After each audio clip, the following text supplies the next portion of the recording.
আগামী 30 বছর যদি বিশ্বে কোনো তেল নাও থাকে, ওরা চলতে পারবে, প্লেন উড়াইতে পারবে। ওদের মিলস বন্ধ হবে না, ফ্যাক্টরি বন্ধ হবে না, ওদের ইন্টারনেট সেকশন বন্ধ হবে না, বিদ্যুৎ বন্ধ হবে না, ওদের কোনো কিছুই বন্ধ হবে না, কোনো প্রযুক্তি বন্ধ হবে না। এত তেল তারা এখন রিজার্ভ করলো কি দিয়ে? ওর দেশে ছাপানো বিনামূল্যের ডলার দিয়ে। এবং সেই ডলারটা আমরা নিলাম, নিয়ে আমরা মাশাআল্লাহ অট্টালিকা নির্মাণ করলাম, আর মনে করলাম যে মাশাআল্লাহ আমি তো খুব ধনী হয়ে গেলাম, সমৃদ্ধি অর্জন করলাম। আদতে এখানে পশ্চিমাদের সবই লাভ। আমরা বলি না জ্বালাও তাই কদু, সরি, আমরা বলি আম গেল সালাও গেল, তাই না? এখানে আমও তাদের, সালাও তাদের। আদতে আমাদের কিছু নাই। আপনারা হাসতেছেন, এইটা হচ্ছে সারা বিশ্বের সবচেয়ে বড় জুলুম। এখন আমরা তো থার্ড ওয়ার্ল্ডের কান্ট্রি, এটা হচ্ছে যারা বড় বড় ধনী রাষ্ট্র, ওদের অবস্থা হচ্ছে এই। আর আমরা যারা থার্ড ওয়ার্ল্ডের কান্ট্রি, উন্নত বিশ্বের দিকে এগিয়ে যাচ্ছে, আমরা যারা আস্তে আস্তে, যে পথে আমাদের দুর্নীতি বাধা, আমাদের এই যে নৈতিকতার অবক্ষয় বাধা, আমাদের মধ্যে আমানতহীনতা বাধা, এই বাধাগুলো আমাদেরকে আগাতে দিচ্ছে না। তা আমাদের অবস্থা কি হতে পারে তাহলে চিন্তা করেন। এখন আমরা এই জায়গায় আছি, এই জায়গায় বসে বসে আপনি মনে করছেন যে আপনি মাশাআল্লাহ খুব পাক্কা মুসল্লি, হালাল খাচ্ছেন, নামাজ পড়তেছেন, তাহাজ্জুদ রোজা, জান্নাত কিনে নিয়েছেন মাশাআল্লাহ। অথচ আপনার অর্থনীতি সুদভিত্তিক, এবং এই সুদভিত্তিক অর্থনীতির আন্ডারে থেকে কোনো বেসরকারি ব্যাংক পর্যন্ত 100% সুদ মুক্ত সিস্টেম দিতে পারবে না। খালাস। আর এর উপরে আবার আছে ঘুষ, তার উপরে আবার আছে দুর্নীতি, তার উপরে আপনারা আবার মাপে কম দিচ্ছেন, তার উপরে আবার পণ্য মজুত করছেন, মার্কেটে ইচ্ছাকৃতভাবে প্রাইস বাড়াই দিচ্ছেন, এই কাজগুলো করছেন। আমি শিক্ষিত একটা সমাজ পেয়েছি বলে কথাগুলো এভাবে মাহফিলে বললাম। এগুলো মাহফিলে কিন্তু আলোচনা হয় না। এগুলো কি মাহফিলে আলোচনা হয়? আমরা বিশ্বাস করি গাজীপুরের শহরের মানুষ, সব ঢাকার মানুষ, আপনারা সব বুঝেন, ইন্টেলেকচুয়াল অডিয়েন্স আছে। এই কথাগুলো খোলামেলা বলার কারণেই ওদের দ্বারা পালিত কিছু তথাকথিত শায়েখ আমার উপর খুব ক্ষিপ্ত। এর আকীদা ঠিক না, এর মানহাজ ঠিক না, লেকচার শোনা যাবে না, ইত্যাদি ইত্যাদি। ঠিক আছে, আমারটা শোনার দরকার নেই, তোমাকে শুনতে কে বলছে? তোমার শোনার ইচ্ছা করে না, তুমি শুনিও না। যাদের শোনার ইচ্ছা তারা শুনবে ইনশাল্লাহ। আর তোমার মতো কিছু মুনাফিক না শুনলে আমার কিছু যায়ও আসে না। ইনশাল্লাহ মুমিনরা যারা, তারা শুনবে, বুঝবে, ইনশাল্লাহ ওরাই প্রজন্ম করবে ইনশাল্লাহ।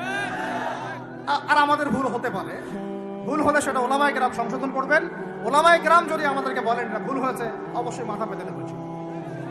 আমরা আলেম ওলামার বাইরে নয়। গাধাদেরকে আমি তো বুঝাতে পারি নাই। কাগজের টাকা আর এই যে আপনার এই ইলেকট্রনিক মানির কথা তো দীর্ঘদিন বলেছি, কিছু গাধা আছে এদেরকে বুঝাতে পারি নাই। এর মধ্যেও সুদ আছে, এর মধ্যে কি আছে? আর আমি কখনোই বলি নাই যে কাগজের টাকাটা হারাম। মিথ্যাচারে এরা যে পরিমাণ হাদিস জাল বানায়, এদের চেয়ে বড় জাল বানানো করে কেউ নাই বাংলাদেশে। একটা কথাকে ঘুরাই ফিরে এমন ব্যাখ্যা শুরু করবে যে আপনি বিভ্রান্ত হয়ে যাবেন। একটা ইমোশন প্রকাশ করবেন, উহুদের প্রান্তে দাঁড়িয়ে একটা ইমোশন প্রকাশ করবেন, ও বানাই দিবে ও জান্নাতের ঘ্রাণ পেয়ে আসছে। আপনি বলবেন যে কাগজের টাকা নয়, মনিটরি সিস্টেমটা হারাম, ও বানাই দিবে ও বলেছে কাগজের টাকা হারাম। আপনি বলবেন যে আপনার যদি গান শুনতেই হয় তাহলে একা একা শোনেন, আমাকে শোনাচ্ছেন কেন? ও বানাই দিবে ও গান একা শোনা জায়েজ বানাই দিছে। এত খবিস, এত খান্নাস, এদের চরিত্রটা চিনতে পারতাম না আমরা যদি গাজাই শুনে আসতো। আল্লাহর কসম, আমিও কিছু কিছু জায়গায় এদেরকে কোনো কোনো ক্ষেত্রে ভালো মনে করতাম। আল্লাহর কসম, গাজাই শুনে আসতো আমি বুঝতে পারতাম না এদের ভিতরে কত মুনাফিকি আছে। বিশ্ব অর্থনীতিকে দেখবেন, ভিতরে চোখ দিয়ে দেখবেন, ইলেকট্রনিক মানির মধ্যেও সুদ আছে, কাগজের টাকার ভিতরেও সুদ ঢুকেছে। সামনে আসবে বিটকয়েন্স, যেটা অলরেডি চলে আসছে। আরেকটা আসবে, সেটা হলো ক্যাশলেস সোসাইটি। কি বললাম বলেন? বলদ বলবে যে ভবিষ্যৎবাণী করে গেল, আহলুল বলদ ওয়াল কিরদা, আহলুল হিমার ওয়াল কিরদা। তো এরা ভবিষ্যৎবাণী করে গেল। আরে বর্তমান সম্পর্কে তুমি খবর রাখো না বলেই তো বর্তমানকে ভবিষ্যৎ মনে হয় তোমার। এটা বহু কান্ট্রিতে অলরেডি চালু হয়ে গেছে। এই যে আমাদের অনেক ভাই ব্যবসা করে, তারা চায়না যায়, কোরিয়া যায়, উত্তর কোরিয়া, দক্ষিণ কোরিয়া যায়, ওরা দেখে আসতেছে চায়না চালু করে ফেলছে অলরেডি। ক্যাশলেস সোসাইটি মানে হচ্ছে আপনি আপনার মুদ্রাকে সংরক্ষণ করতে পারবেন না। আপনি দেখলেন খিদির আলাইহিস সালাম দেয়াল নির্মাণ করলেন, দেয়ালের নিচে কি ছিল? খাজানা ছিল। তাহলে দেয়ালের নিচে খাজানা তিনি সংরক্ষণ করলেন কেন? এতিম বালকরা যেন বড় হয়ে সেটা নিতে পারে। তাহলে আপনি চিন্তা করেন, ওই মুদ্রাটা কি ছিল? ইলেকট্রনিক মানি ছিল, যেটা তিনি সংরক্ষণ করলেন। ওই মুদ্রাটা কি কাগজের মুদ্রা ছিল, যেটা তিনি সংরক্ষণ করলেন? ওই মুদ্রাটাকে বিটকয়েন ছিল, যেটা তিনি সংরক্ষণ করলেন? তিনি সংরক্ষণ করেছেন হয় গোল্ড কয়েন অথবা রূপার মুদ্রা। কারণ এটার মূল্য কমে যাবে না। এরা 20 বছর পর বড় হলেও বাবার ওই সম্পত্তি ফেরত পাবে। এইটা হলো ইসলামিক কারেন্সি, যেটা বিশ্ব থেকে উঠিয়ে দিয়েছে এই IMF, ওয়ার্ল্ড ব্যাংক আর ইউনাইটেড স্টেট এবং এদের যে চালাপালাগুলো। আমরা এই ব্যাস ওই যে ওই সুর মিলাচ্ছি। ওরা কাগজের মুদ্রা দিয়ে সারা বিশ্বটাকে ডমিনেট করছে। তাও আবার এখানে আরো ব্যাপার আছে, কাগজের সব মুদ্রা আবার এক মানের না। এগুলো হচ্ছে হার্ড কারেন্সি, মানে শক্তিশালী কারেন্সি। এগুলো সফট কারেন্সি, মানে নরম কারেন্সি। বাংলাদেশের টাকা কোন কারেন্সি, হার্ড না সফট? এতটুকু তো জানেন। হার্ড কারেন্সি কি? মার্কিন ডলার, মানে মগের মূল্য। একটা কথা হচ্ছে না, মগের মূল্য। মগ কারা জানেন? ওই যে যারা রোহিঙ্গাদেরকে মেরেছিল ওরা এদের বলে মগ। আপনারা তো এগুলো জানেন না। ছোটবেলা আমাদের বাবা মারা ঘুম পাড়াতো না? খোকা ঘুমালো, পাড়া জুড়ালো, বর্গি এলো দেশে, মনে আছে? বুলবুলিতে ধান খেয়েছে, কি বলেন তারপরে? খাজনা দিব কিসে, মনে আছে? ধান ফুড়ালো, পান ফুড়ালো, কি জানি খাজনার উপায় কি, আর কটা দিন সবর করো নাকি, রসুন। এখানে কি বোঝানো হয়েছে আপনি বুঝতে পারবেন না, ইতিহাস পড়তে হবে। খোকা ঘুমালো, পাড়া জুড়ালো, বর্গি এলো দেশে। বর্গি মানে এই যে মগদেরকে বোঝানো হয়েছে। ওরা উগ্র ছিল, যেখানে যাইতো এরকম মঙ্গলদের মতো ম্যাসাকার করতো, ফসল বিনষ্ট করতো, ট্যাক্স নিত, জুলুম করতো। ওইটা ভয় দেখানো হতো। ওই জন্য ওদের মূল্যক, ওদের এই যে আগ্রাসনটাকে বলা হয় মগের মূল্যক। মগের মূল্যকের ব্যাখ্যা বুঝলেন? এটা মগের মূল্য। ওরা এখন হার্ড কারেন্সি দিয়ে মগের মূল্য। কিরকম? যে সারা বিশ্বের সফট কারেন্সি গুলো আমার কারেন্সি দিয়ে নির্ধারিত হবে। মানে আপনার 100 টাকা সমান সমান ওর $1 মগের মূল্য। কেন আমার 1 টাকা সমান সমান তোমার $1 হতে পারে না? হতে পারে না? এটা করতে দিবে না, কারণ এটা করলে আপনার অর্থনৈতিক অবস্থা অনেক সমৃদ্ধ হয়ে যাবে এবং আপনি তাদের সমান হয়ে যাবেন। আপনি যে দামে তেল কিনবেন তাকেও সে দামে তেল কিনতে হবে।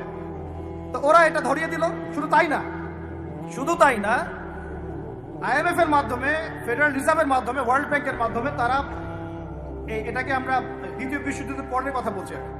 ওই সময় ব্রেটন উড কনফারেন্স হয়েছে, পড়ে দেখুন। ব্রেটন উড কনফারেন্স হয়েছে, মার্কিন ডলারকে সারা বিশ্বের রুলিং মানে কারেন্সি হিসেবে ওরা নির্ধারণ করবে, মগের মূল্য। এবং প্রত্যেকটা কারেন্সি এর আন্ডারে নিয়ন্ত্রিত হবে এবং টাকার মান, অন্যান্য মুদ্রার মান বাড়বে কমবে এর ভিত্তিতে, আপনার প্রবৃত্তির ভিত্তিতে নয়।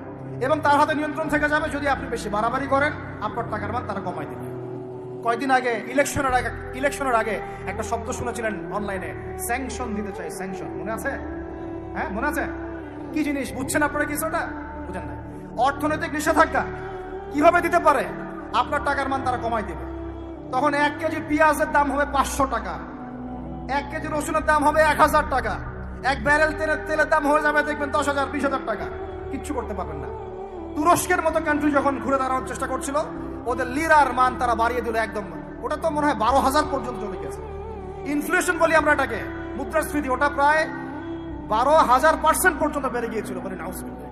এগুলো জুলুম, অর্থনৈতিক জুলুম। বাইরের চোখ দিয়ে দেখলে মনে হবে সুন্দর চলছে সবকিছু, ভিতরের চোখ দিয়ে দেখা শিখলে বুঝবেন অর্থনৈতিক ক্ষেত্রে এই বিশ্বে এই জায়নিস্টরা, ইহুদি খ্রিস্টানরা সবচেয়ে বেশি জুলুম করেছে। আরো আছে, বলতে থাকলে সারা রাত যাবে। এরপরে তারা আরবদেরকে বুঝালো, ইয়া শাইখ, আরবদেরকে বুঝালো, হাবিবি, ইয়া হাবিবি, কাছে আসেন, শোনেন, আমরা আপনাদের কাছে তেল আছে, আপনারা তো তেল বয়কট করে দিয়েছেন, আর তেল ছাড়া তো আমাদের যুদ্ধ বিমান ফ্লাই করছে। তেল কাদেরকে দিয়েছে আল্লাহ পাক? মিডল ইস্টে আরবকে দিয়েছে। ঠিক আছে, এখন হাবিবিকে বলা হচ্ছে আপনারা তো তেল বয়কট করে দিলেন। এটা করেছিল বাদশাহ ফয়সাল, বলেন রাহিমাহুল্লাহ। উনি একজন সাহসী নেতা ছিলেন, এই জন্যই তাকে গুপ্ত হত্যা করা হয়েছে। সাহসী যারা, তাদেরকে গুপ্ত হত্যা করে, এটা একটা সুন্নত। এটা মাথায় রাখবেন।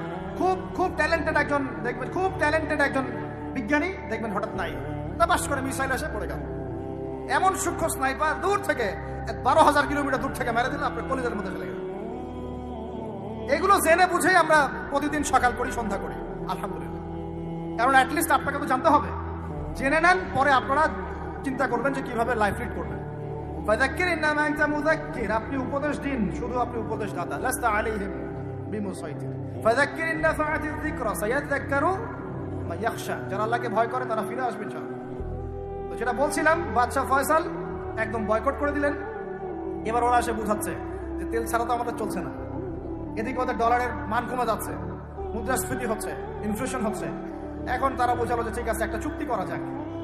যুবকরা ভালো করে শোনেন, এগুলো জানেন না বলেই অনেক সময় আপনি সহি বলে সহি ভুল পথে যাচ্ছেন। ভাই, সহি পথেই যাচ্ছেন, বাট এটা সহি ভুল হয়ে যাচ্ছে। কথা বুঝতে পারছি? সহিহের আড়ালে একটা মারাত্মক জয়ীফার জাল আকিদা আছে, এটা আপনার সামনে সহি দিয়ে ঢেকে দেওয়া হয়েছে, বুঝতে পারতেছেন না? এই জায়গাটাকে ভালো করে বুঝুন। যখন উম্মার সাথে কেউ গাদ্দারি করে তখন সে সহি থাকে, উম্মার সাথে কেউ যদি গাদ্দারি করে তখন সে কি থাকে না?